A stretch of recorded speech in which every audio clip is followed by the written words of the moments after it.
Во Собранието на Република Северна Македонија ќе го побараме пратеникот Фатмир Битичи. Имаме неколку прашања за него во овој циклус на интервјуа на порталот Рацин МК. Ќе разговараме за економските политики на владата и за тоа како Собранието ги мониторира и ги следи овие прашања. Тој беше жесток критичар во врска со неколку теми кои беа од економската политика, кои беа донесени во изминатите 7 од 8 месеци. Но првото прашање со кое ќе го започнеме ова интервју ќе биде како трговската војна меѓу Соединетите Американски држави и останатиот свет, пред се Мексико и Канада, а и Кина се разбира, ќе се одразат на она што ќе се случува во Република Северна Македонија и дали тоа ќе има некакви посериозни последици по нашата економија.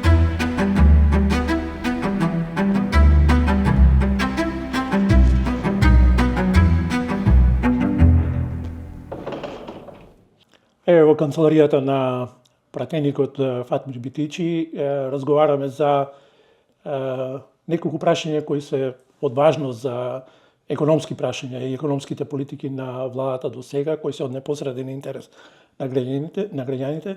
И во оваа серија на интервјуа кои ги нарековме, имаме неколку прашања за вас. Нас не интересира на почетокот на овој разговор вашето мислење за тоа на кој начин трговската војна, така ја нарекуваат во светот, што практично започна меѓу Соединетите Американски држави, Канада и Мексико, Кина доаѓа на дневен ред од оние извршни наредби на претседателот Трамп, но како сето тоа ќе се одрази врз економијата на Република Северна Македонија и дали сме подготвени да бидеме само посматрачи на оваа ситуација или треба да се преземат конкретни мерки за ова прашање? Сметам дека независно што сме мала земја, нашата севкупна економија е таква да не можеме да останеме на страна и да кажуваме ќе видиме што ќе прават они, па после ние ќе креираме. Сметам дека владата будно би требало веќе на најавите, особено после најавите дека се многу блиски со сегашна администрација, да знаеа кои се следните чекори и да кажат на стопанството, на пратениците, па и на сите други чинители, што се следните чекори и што ќе ги преземе македонската влада во насока на полесно елиминирање на можните негативни влијанија. Мојата проценка е дека ако се случи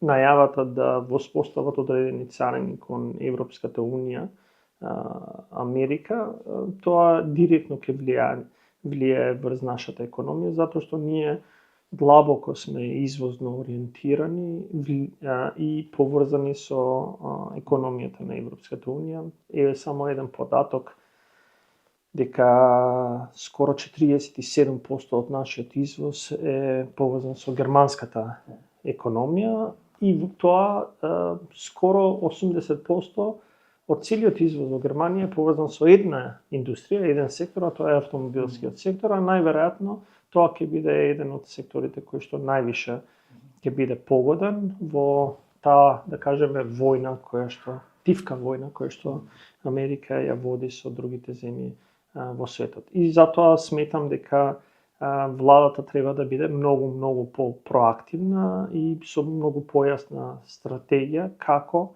во евентуално нови констелации во светската економија ние како мала земја ќе се поставиме. Има начини ние како претходна влада, јас се бев еден од чинителите, имаме доста работено за да ја поставиме нашата земја во мапата на земји во кои што така наречениот nearshoring и friendshoring би можело да се одвива, а тоа е да влеземе во сегментот на зинџирот на набавка во одредените сектори како алтернатива за одредени подалечни земји, за индустриите кои што се битни.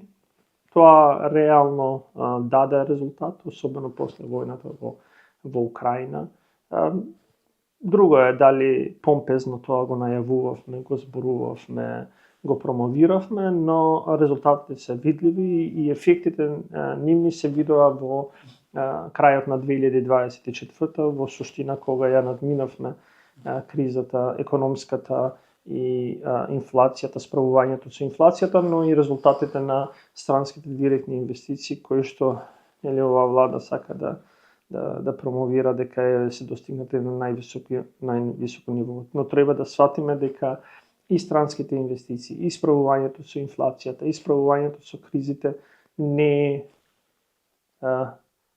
магичен стап, па денеска само ќе замалнеш и веќе денеска ќе ги сузбиеш. Тоа е процес кој што трае. Ако претходно не си се справил соодветно со причините, последиците ќе бидат полоши. Ако претходно доволно добро си ја поставил основата, последиците се такви како што беа на крај на 2024 скоро 1 милиарда странски инвестиции, инфлација од некаде 19% да ја оставиме на ниво од скоро 3%, тоа се последиците на добрите политики претходно кои што добро беа осмислени. Ке видиме што ова влада реално ќе понуди во насока на справувањето со последиците. И една од последиците може да биде намалување на интензитетот на растот на економијата. Дали може такво нешто? Дали тоа ќе се суди со проекциите кои велеа од наша страна, од страна владата, дека растот на економијата оваа година ќе биде негде над 3%? Мојата проценка е дека растот од 3,7 е многу висок. Високо проектиран, не го кажувам само ја, дури Народна банка и другите финансиски институции, меѓународни кажуваат, ниту еден не проектира раст повише од 3,3 за државата, дури, например, тие кои што не оценуваат за кредитниот рейтинг велат 2,9.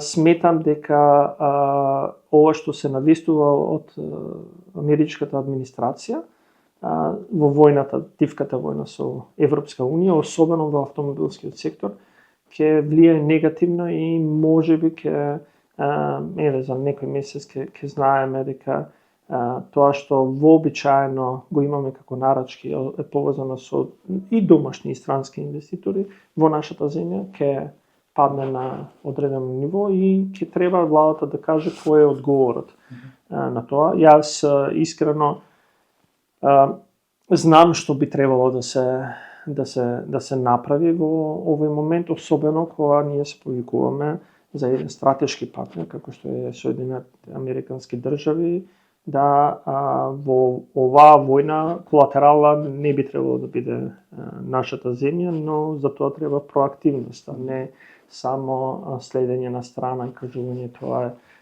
е нешто што они го прават, ние не би требало да бидеме вмешани. Сметам дека конечно е дојдено времето, независно што сме мала земја, но нашата геополитичка позиција ни дозволува, дури бара, да бидеме многу проактивни во севкупните економски движења во светот, а особено со стратешки партнери како што се Соединетите Американски држави и Европската унија, кои што сметам дека нема друга алтернатива за нас. И со едните и со другите треба отворено да се прашаме, затоа што ни на едните ни на другите не им треба слаба економија, македонска економија, но и слаба држава како севкупно. Им треба јак партнер, особено затоа што сме сојузници во најголемата војна алијанса.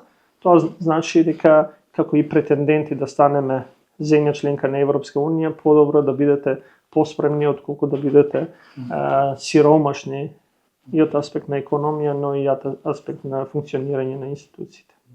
Кога зборуваме за стратешките партнери, ипак ќе се обидам да го ставам во контекст на оваа ситуација за која зборувавме до сега, трговската војна, влијанието на тоа како сето тоа ќе се одвива понатаму.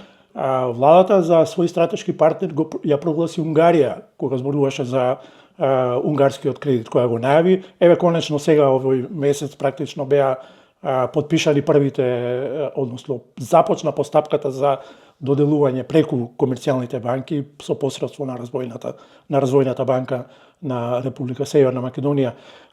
Дали во овој контекст ќе помогне сега во оваа ситуација унгарскиот кредит или кој беа колку тоа ќе не чини нас во целата оваа ситуација? Затоа што имаш многу контроверзни бројки околу тоа колку навистина ќе чини унгарскиот кредит.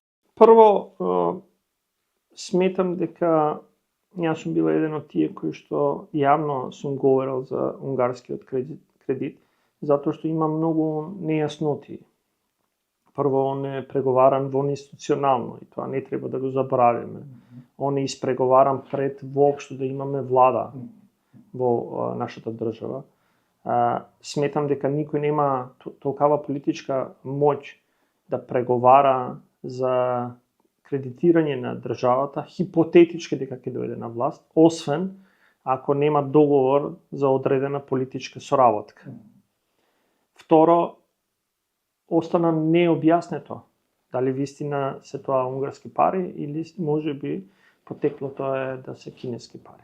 Ние мораме да сватиме дека Македонија, каква што е денеска, не е иста пред 8 години. Ние сме земја членка на НАТО и знаеме јасно кои се нашите стратешки партнери. Ние имаме и треба да имаме соработка со Кина, но и со сите други земји кои што не се составен дел од НАТО алијансата, можеби не се ни во Европа, но при тоа треба да знаеме дека позициите се јасни. Играњето на ниво на овозможување на влегување на корозивен капитал, кој што освен финансиската помош ќе има и политичко влијание, сметам дека треба да биде минато. И ако тоа не е јасно, сметам дека имаме сериозен проблем како држава. И затоа да, и јас ја нарекувам Маđарска како стратешка земја затоа што е дел од Европската унија. Но при тоа ако не се објаснат што е позадината на сето тоа и која е цената што треба да ја платиме, не само финансиска, туку и политичка, сметам дека како јавност не сме на чисто. Јас како граѓанин не се чувствувам лагодно ако освен финансиската цена која што треба да ја платам преку моите даноци, треба да платам и политичка цена. И гледаме дека таков договор има, но тој не е обзнаен никогаш. Многу е лесно за препознавање како одеднаш третиот телекомуникацијски оператор влегува и сосема случајно е од Маđарска. Што е следно? Дали влегувањето на други компании од таа земја во нашата земја е можеби договорот кој што е направен, кој што ние не го знаеме. И затоа сметам дека владењето, освен што се црпи од легитимитетот кој што го добиваш на избори, има одредени правила и транспарентноста и отчетноста треба да бидат вредности кои што секоја влада и секоја демократска влада во земја аспирант за да стане земја членка на Европска унија, кај што овие вредности се на највисок пиедестал, треба да ги има. Сметаме дека тоа и јас, и како пратеник сметам дека оваа влада го нема и тоа го докажува веќе во првите 8 месеци. Не за вредностите кои што се поврзани со Европската унија и тоа да го кажуваме само јавно, но на начинот како се поставува и како реално работи секојдневно сме далеку од тоа што би требало да бидат европски. Накратко кажано, ако ми дозволите така да го резимирам ова, политичкиот профит што од унгарскиот кредит го добива актуелната влада е практично освен апсолутно сте во право кога зборуваме за тоа дека е нетранспарентно и дека конечно не знаеме што се крие за ова, меѓутоа зад сето тоа очигледно стои дека тој политички профит за одредена политичка структура во земјата ќе го биде наплатен од граѓаните. Па да, затоа што видите, остана неодговорено прашањето на пример на третиот телекомуникацијски оператор кој што би требало да влезе, се најави помпезно, дали они со тоа што имаат склучено стратешко партнерство со кинеска компанија Huawei, кој што би требало да влезе на наш пазар преку нив, ќе се случи или нема да се случи? Затоа што ние како држава веќе имаме јасно дефинирано со кого ќе соработуваме во сегментот на 5G и така натаму. Дали можеби тоа не е влез на кинеските компании во нашиот пазар, а тоа значи влегување во раководење и управување со податоците кои што постојат во нашата земја. Тоа е ранливоста и цената која што јас сметам дека јасно треба да биде кажана на граѓаните кои што ја плаќаме за евентуално унгарскиот кредит.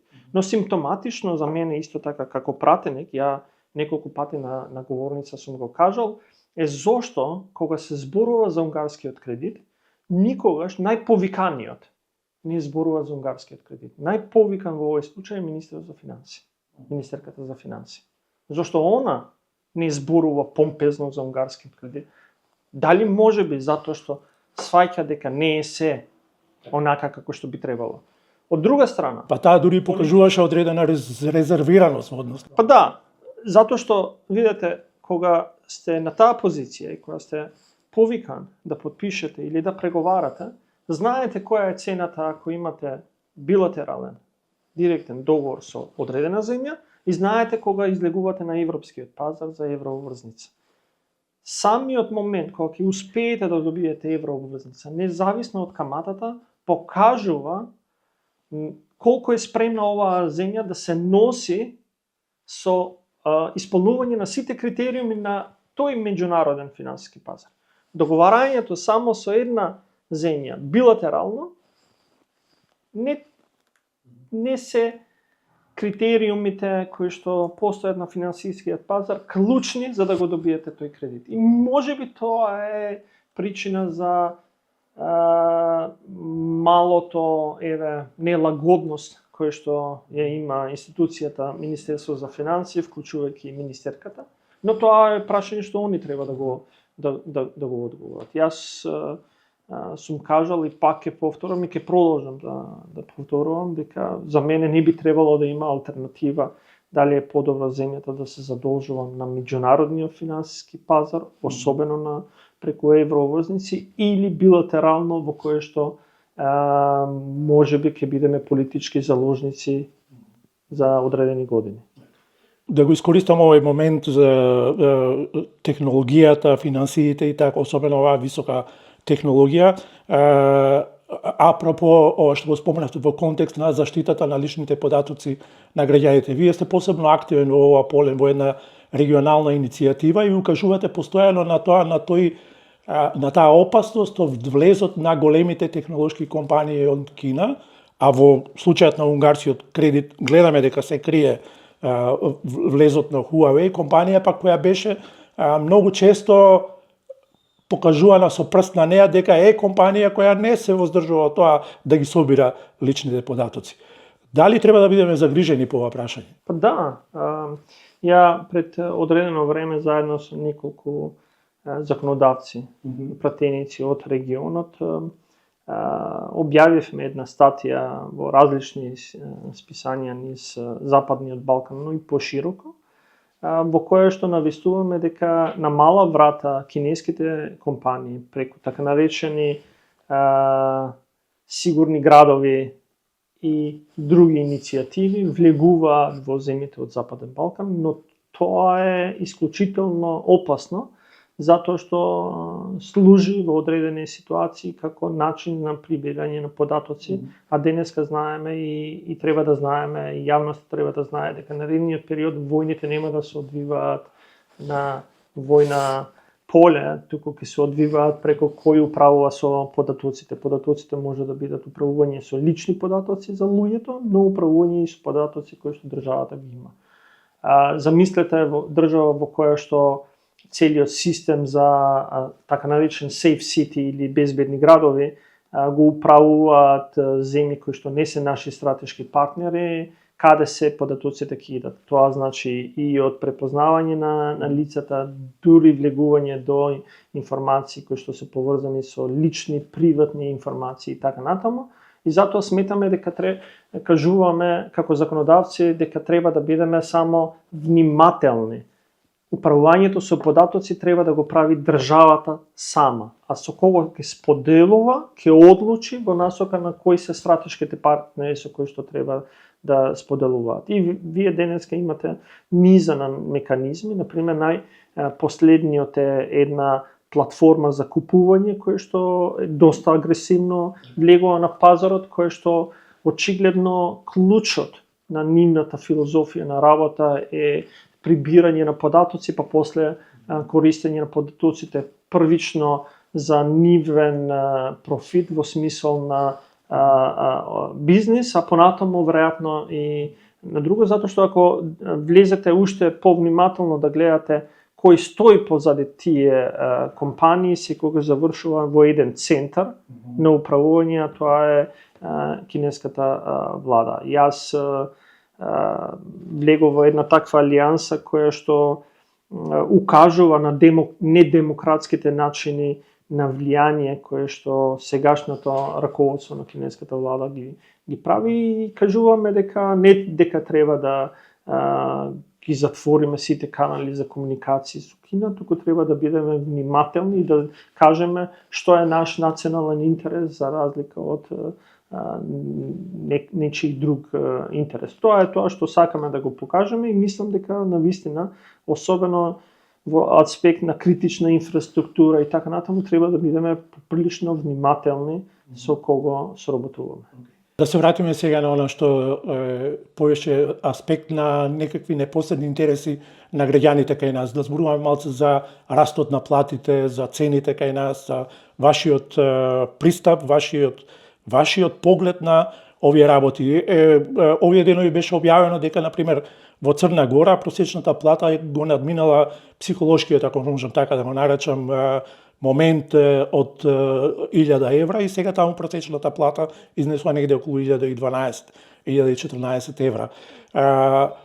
За многумина тоа е резултат и на спроведувањето, на доброто спроведување на реформите на таа држава во однос на евроинтеграциите, што практично се рефлектира и во однос на вкупниот економски аспект на државата. Дали ние од тој аспект можеме да научиме некакви лекции во однос на Црна Гора, да речеме, во однос на прашањето на евроинтеграциите? Па, сметам дека да, и текако многу. Прво, затоа што по големина сме слични. Да, Црна Гора и по територија и по население е помало, но е мала. И за нашата земја ние треба да кажеме дека сме мали. А ако споредуваме со таму кај што аспирираме да влеземе во Европска унија, со најмалата земја членка на Европска унија, ние сме релативно мали.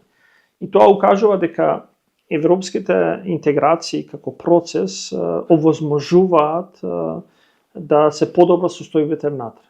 И економски, но и од аспект на владење на правото. Значи, процесот на преговарање може да биде многу брз, ако се има желба за вистински да се направат промени. Црна Гора покажа дека тоа може да го направат. Не дека таму нема политички превирање, но веројатно прагматичноста е многу поголема. Но и од економски аспект покажа дека економијата може да се носи со реалните предизвици, а денеска предизвикот е како да се справиш со недостигот на работна сила и со зголемената продуктивност на постоечката работна сила. Таму секогаш факторот плата е еден од клучните фактори кој што овозможува да се зголеми или намали продуктивноста. Тоа што гледам и очигледно не можеме да го разјасниме со сите чинители, а сегашната власт веројатно има некој чуден начин на како ги гледа овие прилики. Сметам дека платата како таква не треба да биде ствар на преговори, туку треба едноставно да одговара на потребите на сегашните и идните потреби на граѓаните во земјата во која што живеете. Ако тоа ви биде клучот на како ги гледате работите и размислувате, сметам дека они сами по себе ќе растат, тоа значи приватниот сектор ќе биде поспремен за да плаќа, затоа што човечките ресурси се секој ден помалци, тоест оскудни да ги кажеме, помалци ги има.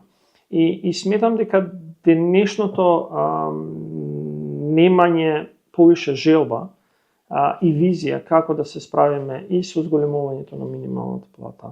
Тоа значи и со ценовните шокови кои што секојдневно ги гледаме, укажува дека визијата за справување и за конечно решавање на овој проблем не постои. Затоа што никаде во светот, и земете и во теоријата, читајте економските теории и така натаму, не постои ваков раст на цени по услови на ниска инфлација. Се ова одраз може би на манипулација. И државата овде е најповикана да одговори соодветно. Тоа ти е исто за еден прекршувач на правилата во сообраќајот. Он манипулира со постоечките законски основи. Што правите со него? Или го казнувате, или оставате и последиците се гинат луѓе. Така и во стопанството. Ако правилата се јасни и некој манипулира со тие правила, затоа што нашол простор, мала врата за сето тоа да го направи, за да одредени кругови профитираат, вие не можете да останете како влада неми, затоа што вие го имате механизмот. Ние, уште повеќе што сме прва земја во Западен Балкан, во кој што и оставивме закон, а тоа е законот за нефер трговски практики, кој што само ако почне да се спроведе на конзистентен начин, цените ќе бидат намалени најмалце за 30%. Ќе се вратат назад. И што гледаме сега? Секојдневно превирање. Па немало капацитет, па каде тоа, па кој ќе го спроведе, па чекај капацитет. Не. Владата има механизам. Денеска да почнат за 7 дена ќе се стави ред. Само со спроведување на законот за нефер трговски практики. Не е природно да очекувате да владата ги поддржува граѓаните за бојкот. Тоа сега да прашам, се најдовме во една ситуација парадоксална, да владата го поддржува бојкотот, а ги има сите инструменти за да се справи со таа таков ситуација. феномен немам виден. Секоја влада треба да поддржува демократски иницијативи. Но кога ги имаш механизмите при рака, да кажеш дека бојкотот е начинот како ќе направиш притисок на некој да ги ревидира цените, сметам дека е малце. Кога ќе ги исцрпи сите механизми, тогаш може би, но пак владата не е таа која што повикува, не е природно, никаде во светот тоа го нема. Тоа ти е исто, ко денеска, најсвеже ни се некои случување во безбедност во сообраќајот, да ги кажете да, организирајте демонстрации, протести, затоа што ние не знаеме како, сега вие ќе ни кажете. Не. Влада затоа е повикана да се справува со ситуациите. Па некогаш и да бидат ригорозни мерките, тоа е начин на справување. Затоа што животот на луѓето е во прашање, квалитетот на граѓаните е во прашање. Не можете вие да кажете, ајде вие барајте го патот. Па кого избраја они на избори? И затоа сметам дека искрено веројатно нема да ме чуди да во одредено време, заради тоа што одредени институции, одредени министерства несоодветно или недоволно добро постапуваат, да слушнеме за граѓанска непослушност кон тие институции од самата влада, затоа што нема механизам како да ги натера да функционираат. Тоа се навистина сериозни парадокси и абсурди. А и во овој контекст сакам да ве прашам, вие го начинавте, покажавте, индициравте дека има таков аспект, да ве прашам конкретно. Дали е наивно да веруваме дека во организирањето на трговската, така ја наречам трговската мафија, има одредени интереси политичката структура на власт? Дали е наивно да веруваме дека има некакво тука спрега? Видете, за тие што се занимаваат со политика знаат дека секојаш е возможно.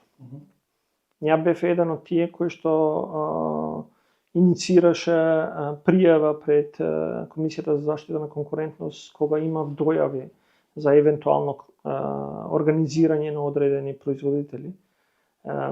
И тогаш добив одговор дека тоа трае скоро година до 2 за да сето тоа се сузбие, се најде. И ја кажав тогаш дека тоа не личи на начин на функционирање за земја која што е аспирант за да влезе во Европската унија и тоа не се поврзува со европските вредности. Но тогаш ги немавме бројките и не можевме лесно да ги менуваме законските решења затоа што опозицијата, сегашната позиција често знаеше дури за работи кои што се битни за граѓаните да обструира, да бойкотира, да блокира и така натаму. Сега имаме сосема нова ситуација. сегашната позиција може и да смени закон во 24 часа затоа што ги има бројките. Ние нема да опонираме за добри законски решења кои што се нудат решења добри за граѓаните, но гледаме дека немаат јасна слика како сето тоа се прави.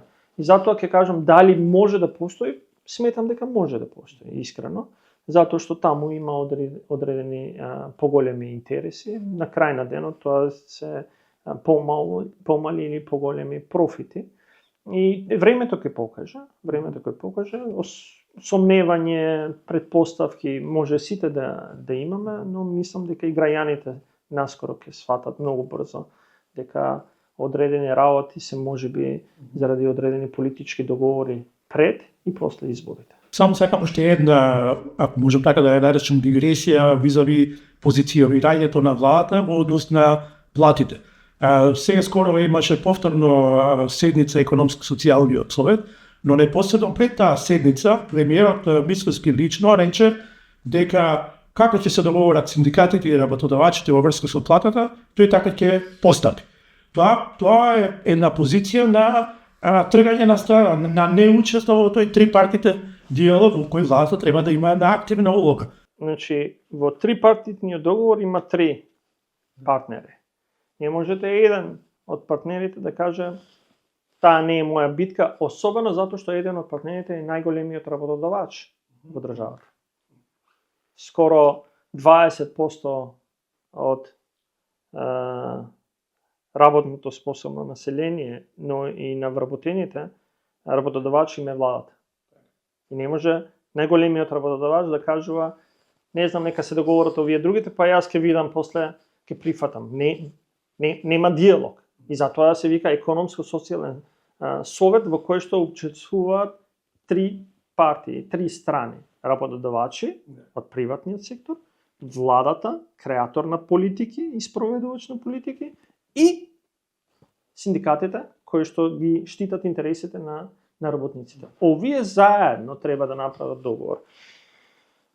Но еве јас вчера кажав во една емисија и пак ќе повторам, ние имавме еден таков предлог закон кој што го блокира претходната опозиција при крајот на мандатот, во кој што буквално ќе одговореше на потребите сегашни, во кој што дозволувавме раст на платите со одредено субвенционирање на придонеси или со замрзнување на придонесите во одреден временски период.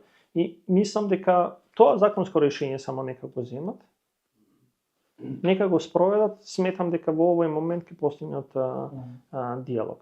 Затоа што владата нема да има никакви негативни финансиски импликации, луѓето ќе се одрекнат во име на поголеми нето плати да имаат помали придонеси платено во одреден временски период, но тоа ќе го реши проблемот и со ценовните шокови, и со притисокот кој што го добиваме секојдневно од начинот на како се поставуваат различните стопанственици или севкупниот пазар. И сметам дека ќе дојдеме до тоа што би требало реално во државата да се дојде. Јас сум кажувал, но и Социјалдемократскиот сојуз цврсто стои на ставот дека денеска плата од прилика на 30.000 минимална плата со притисок за сите други плати да растат е потреба. Не ни силење, не нит барање нешто што не би требало да одговори или бараме, како викаат народски, преку леп погача, туку е потреба на граѓаните, затоа што такви се констелациите севкупни. Ако тоа не го направиме, ние многу брзо ќе се најдеме во период во кој што нема да имаме веќе кој да работи и тогаш било која политика, било која мерка е нецелисhodна. Би требало да го привршуваме, да го заокружуваме ова интервју од серијата, имам неколку прашања за вас. Сепа само уште 2 прашања не би сакал да ги пропуштиме, бидејќи имавте активно учество во креирањето на енергетските политики кога стануваше збор за стратешките енергетски проекти во Република Северна Македонија.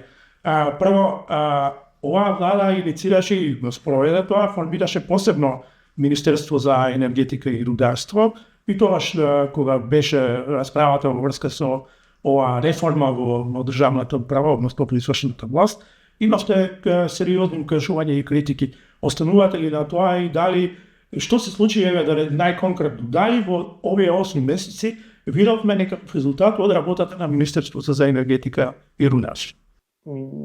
Сега, ако кажам јас дека не сум видел, ќе кажете еве го опозиционерот кажува дека јас сметам дека народот нема видено. Ќе ги видиме податоците за како се справуваме со енергетската криза и ќе бидат фрапантни. А тоа ќе значи дека нашите енергетски капацитети во суштина не произведуваат онолку колку што би требало да произведуваат и колку што произведува кога беше најголемата криза. Наспроти тоа, ние купуваме електрична енергија затоа што има аварија овде, има аварија тамо. Ја не зборувам за причините. Има доволно време за да се справат со сите причини. Впрочем, гледаме дека има одредени превирања. Но владата е таа, особено сега што има Министерство за енергетика, кое што би требало многу близко да ги следи состојбите, е таа која што треба да одговори на граѓаните. Зошто нашите пари денеска одат надвор од државата. Само еден податок. Во месец ноември предвидувањето на МЕПСО биле дека ќе има 0 мегават часови електрична енергија од овоз, затоа што немале потреба. Месецот завршил со 132 гигават часови електрична енергија која што е купена. Прашањето е, не може да планирате 0, а да имате 132 гигават часови електрична енергија. Тоа значи дека некаде системот ви шкрипи. Тоа значи дека тие кои што се најодговорни, само стрикно за тоа, треба да одговорат. Второ, ние не слушнавме во 8 месеци кои се наредните среднорочни и долгорочни планови во сегментот на енергетика. Беа критичари на сите наши стратешки планови и стратешки проекти за инвестиции во енергетиката, некаде 1,2 милиарди од приватни партнери, за Чебрен 1 милиарда, 2,2 милиарди, кои што секако ќе поставија нашата држава во мапата на држави на производство на електрична енергија од обновливи извори, во кое што секако нашиот извоз ќе растеше. Има економски бенефити. Знаеме колку беа критичари, ние рековме, без консензус не можеме да идеме понатаму, но сега не гледаме јасност. Ако они дојдат со план да имаат соодветно министерство, треба да ни кажат. Еве, например, едно од прашањата, затоа што не е револуционерно ако кажете дека гасот е супститут на јагленот. Сме го кажувале и ние. Ке им кажеме со кого се имаме преговарано навестување, нека го направат. Ако Рек Битола нема доволно капацитет на јаглен, ама тоа не е затоа што јас не сум сакал или некој друг не сакал. Толку се природните ресурси кои што постојат. Тој е квалитетот на јагленот. Треба субститут. Газ. Го имаат газот. И имаат цевката скоро. Треба во неколку месеци да е завршата операција. Нека инвестираат. Нека кажат дека наредните 2 години тоа ќе биде направено. Но ние имавме навестување и преговори со наши стратешки партнери да влеземе во нешто што за нашата земја ќе биде револуционерно, а тоа се малите модуларни реактори.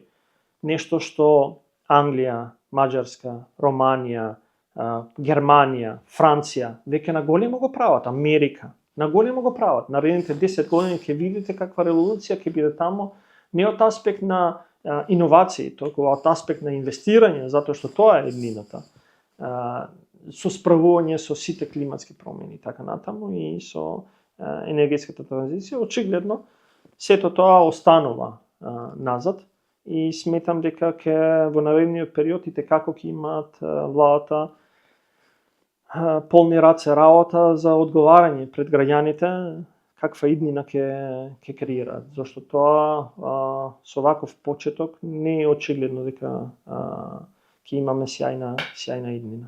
И само за крај, чисто повторно од аспект на енергетиката, Чебрен, Министерката за енергетика и рударство на крајот од годината и односно сега скоро на брифинг кажа дека повторно размислуваат за реактивирање на целиот проект околу Чебрен. Дали имаше потреба сето тоа да се одложи толку време, па сега повторно да се влегува во овој проект, иако таа вели дека нема да има потреба. Физибилити студија направена била, но не знам, но не е јасно односно тоа како конкретно ќе биде спроведена ова. Ја мислам дека има една изрека многу убава кај народот, се е исто, само него го нема. Тоа е изреката што ја води политиката денеска и дека се што другите го почнуваат не е добро, ама кога ќе дојдеме ние, тоа истото ќе биде многу добро. Јас ќе се радувам ако го видам проектот Чебрен да се направи, затоа што сметам дека за следните генерации е добро дело. Се надевам дека бидејќи беа и јасни критичари дека ќе дадеме на оваа или таа земја, дека они ќе го направат со наши пари, да ние имаме одговор, да не биде трета земја која што во овој момент е стратешка земја за оваа влада.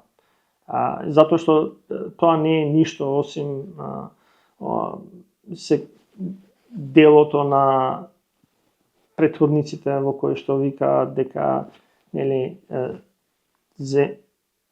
дворот на комшијата не чинили умре козата на комшијата, зашто ја го немам, па сега они се на власт, ќе правиме што сакаме. Јас сметам дека за граѓаните Чебрен и сите други инвестиции во енергетика, особено што се поврзани со обновливи извори на енергетика, чисти извори на енергија, се нешто што нашите деца го заслужуваат. Ако можеме да го направиме со сопствени ресурси, многу подобро. Јас се сомневам дека тоа можеме да го направиме. Стратегијата за енергетика која што има направена Македонската академија на науки укажува дека тоа не е возможно со домашни средства, ни треба приватен капитал. Ако приватниот сектор во нашата земја е спремен да се нафати на таков проект, бојром, но сметам дека нема соодветен капитал за сето тоа, за такви големи гломазни инвестиции да бидат направени.